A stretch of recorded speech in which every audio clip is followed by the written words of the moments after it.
तो आज हम लोग पढ़ेंगे environmental hazards. Introduction to environmental hazards. Environmental hazards refer to natural or human-induced factors that adversely affect living organism, ecosystem, and environment.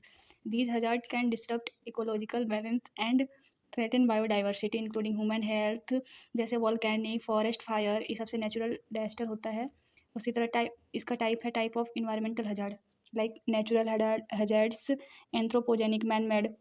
Natural disaster जो प्रकृति के द्वारा बनाया गया है, और मैन मेड जैसे pollution through the bike and like petroleum, deforestation, industrial waste, factory से जो होता है। और नेचुरल हजार्ड्स जो अर्थक्वेक, फ्लड्स, वोल्केनिक इरप्शन, ये सबसे होता है। Source of environmental hazards arise from multiple source. Natural source volcanic eruption जो CO2 और सल्फर ऑक्साइड रिलीज करता है।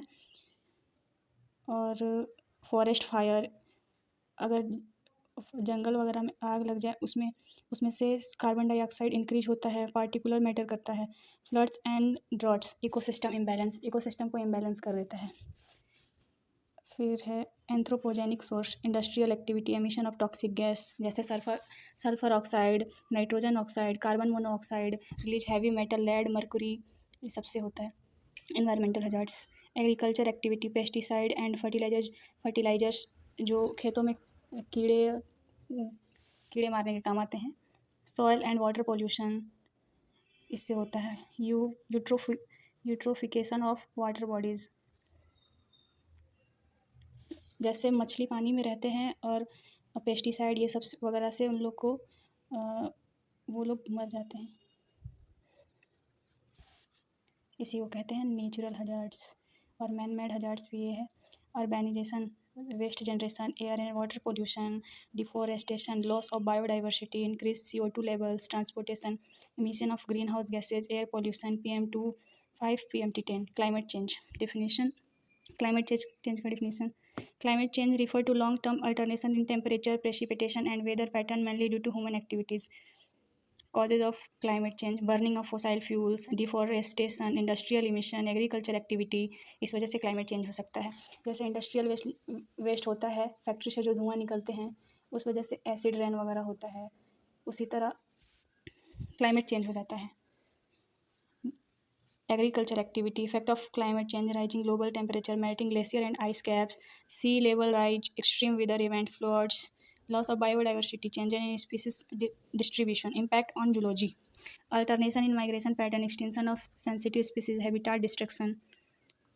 क्लाइमेट चेंज की कुछ एग्जाम्पल हैं, जैसे factory emission, CO2 molecule, methane, deforestation, जैसे जंगल से लकड़ी वकड़ी काट देना, इस वजह से प्रॉपर ऑक्सीजन नहीं मिल पाता है। Global average temperature rise, climate change, global warming के सब एग्जाम्पल हैं। Flooding coastal cities, melting glaciers and sea level rise.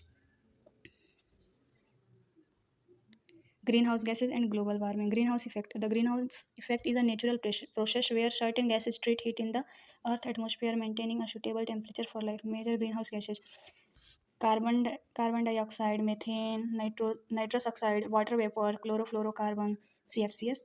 Global warming refer to the increase in earth average temperature due to excess greenhouse gases.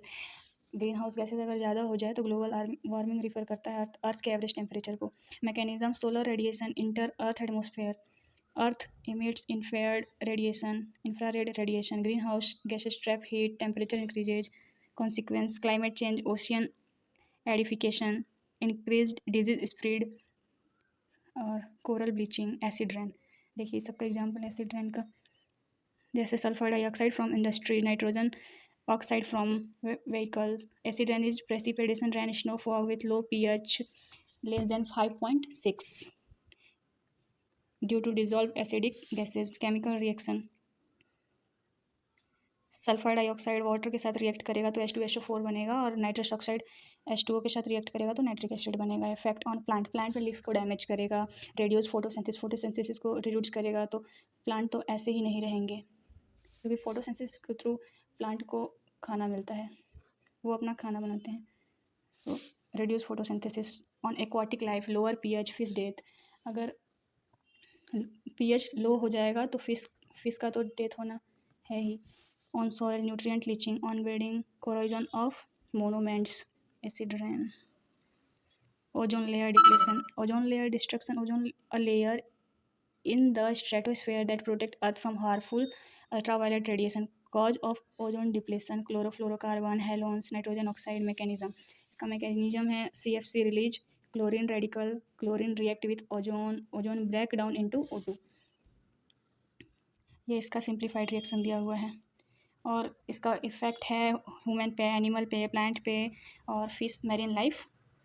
Human में होता है skin cancer ozone से, और animal में DNA को damage करता है। Reduce reproduction, animal में प्रॉपर रिप्रोडक्शन नहीं हो पाता है।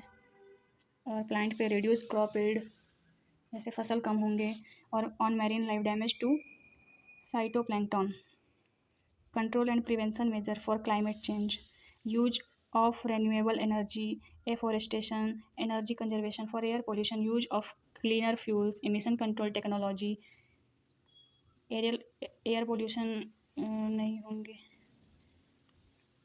For acid rain, reduce sulphur dioxide and nitrogen oxide emission, use scrubber in industry, उसके थ्रू ज़्यादा फैक्ट्री से गैस नहीं रिलीज होंगे। Use eco friendly refrigerant,